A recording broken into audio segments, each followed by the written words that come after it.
Transfer Trimurthulu movie review. Vadde Naveen గారు almost 10 సంవత్సరాల gap తర్వాత సిల్వర్ స్క్రీన్ మీద కంబ్యాక్ ఇచ్చిన సినిమా ఇది. మరి యాక్షన్ డ్రామా ఆడియన్స్ ని ఎంటర్టైన్ చేసిందా, కంబ్యాక్ స్ట్రాంగ్ గా ఉన్నదా అన్నది ఈ వీడియోలో మాట్లాడుకుందాం. Let's dive into the review. ముందుగా స్టోరీ విషయానికి వస్తే, సినిమా టైటిల్ చెప్పినట్టే ట్రాన్స్ఫర్ త్రిమూర్తులు అనే కానిస్టేబుల్ క్యారెక్టర్ చుట్టూ స్టోరీ తిరుగుతుంది. త్రిమూర్తులు చాలా sincere and honest police constable. ఎవరైనా తప్పు చేస్తే టాలరేట్ చేయడు. డ్యూటీ అంటే డ్యూటీయే. ఈ నిజాయితీ వల్ల అతనికి ప్రమోషన్స్ కన్నా ట్రాన్స్ఫర్ ఎక్కువ అవుతాయి. అందుకే ట్రాన్స్ఫర్ త్రిమూర్తులు అనే పేరు వస్తుంది. ఒక స్టేజ్ లో రూలింగ్ పార్టీకి సంబంధించిన టాప్ లీడర్ చేసిన క్రైమ్ గురించి తెలుస్తుంది. ఆ క్రైమ్ ని ఎక్స్పోజ్ చేయాలని త్రిమూర్తులు డిసైడ్ అవుతాడు. కానీ ఆ ప్రాసెస్ లో political pressure, threats, family problems అన్ని ఫేస్ చేయాల్సి వస్తుంది. అసలు ఆ క్రైమ్ ఏంటి, ఎందుకు త్రిమూర్తులు దాన్ని పర్సనల్ గా తీసుకున్నాడు, ఈ జర్నీలో అతను ఎలాంటి పోరాటం చేశాడు, చివరికి జస్టిస్ జరుగుతుందా లేదా అన్నదే మెయిన్ స్టోరీ. సినిమాలో పాజిటివ్ పాయింట్స్ మాట్లాడుకుంటే, సినిమా ఫస్ట్ హాఫ్ డీసెంట్ గా స్టార్ట్ అవుతుంది. హీరో ఇంట్రడక్షన్ సీన్ బాగుంటుంది. త్రిమూర్తులు క్యారెక్టర్ ని ఎస్టాబ్లిష్ చేసిన విధానం నేచురల్ గా అనిపిస్తుంది. డైరెక్టర్ హీరోని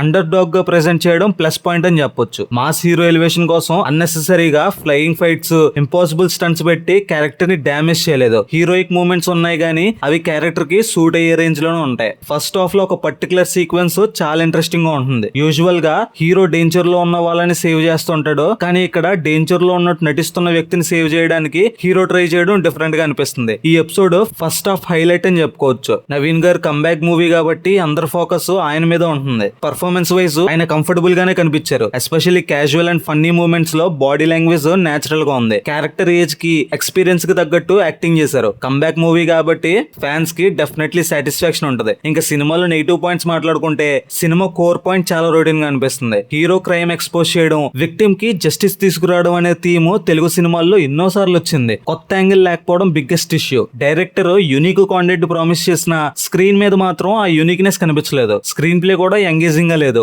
కొన్ని సీన్స్ బాగున్నా ఓవరాల్ గా ఆడియన్స్ అటెన్షన్ ని కంప్లీట్ రన్ టైమ్ లో హోల్డ్ చేయలేకపోయింది. సెకండ్ హాఫ్ లో ఎస్పెషల్లీ రిపిటేటివ్ ఫీలింగ్ వస్తుంది. కోర్ట్ రూమ్ సీన్స్ కొంచెం ఓకేగా ఉంటాయి, కానీ క్లైమాక్స్ లో ట్విస్ట్ వచ్చాక ఇంపాక్ట్ మొత్తం తగ్గిపోతుంది. ట్విస్ట్ చూస్తుంటే చాలా మంది ఆడియన్స్ కి పాత హీరో సినిమాలు గుర్తుకొస్తాయి. ఫ్రెష్నెస్ అనేది అక్కడ మిస్ అయ్యింది. ఇంకో ఇంపార్టెంట్ సీక్వెన్స్ లో హీరో తన ఫ్యామిలీని క్లెవర్ గా సేవ్ చేస్తాడు, కానీ అది కూడా మనం చాలా సినిమాల్లో ఆల్రెడీ చూస్తాం. రాశి సింగ్ క్యారెక్టర్ కి స్క్రీన్ స్పేస్ చాలా తక్కువ. క్యారెక్టర్ కి ప్రాపర్ ఇంపార్టెన్స్ లేదు. సినిమా ఎమోషనల్ యాంగిల్ లో కూడా ఎక్స్పెక్టెడ్ రేంజ్ లో వర్క్ అవ్వలేదు. Father son relationship scenes emotional గా కనెక్ట్ అవ్వాల్సిన ప్లేస్ లో మెకానికల్ గా అనిపిస్తాయి. సాంగ్స్ గురించి చెప్పాలంటే average. Especial important witness involve అయ్యే సిచ్యువేషన్ లో స్పెషల్ సాంగ్ పెట్టడం లాజిక్ కి కొంచెం దూరంగా అనిపిస్తుంది. స్టోరీ ఫ్లో ని కూడా డిస్టర్బ్ చేస్తుంది. ఫైనల్ వెర్డిక్ట్ ఏంటంటే, ట్రాన్స్ఫర్ త్రిమూర్తులు ఒక రొటీన్ యాక్షన్ డ్రామా. సినిమాలో కొన్ని డీసెంట్ మూమెంట్స్ ఉన్నాయి. వడ్డే నవీన్ గారి sincere performance, underdog characterisation సినిమాకి మేజర్ పాజిటివ్స్. కానీ predictable story, weak screenplay, lack of fresh ideas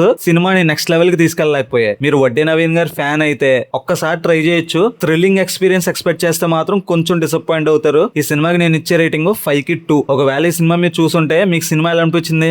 review నచ్చితే లైక్ కొట్టండి. సినిమా అప్డేట్స్ అండ్ రివ్యూస్ కోసం మన ఛానల్ ని సబ్స్క్రైబ్ చేసుకోవడం మాత్రం మర్చిపోకండి.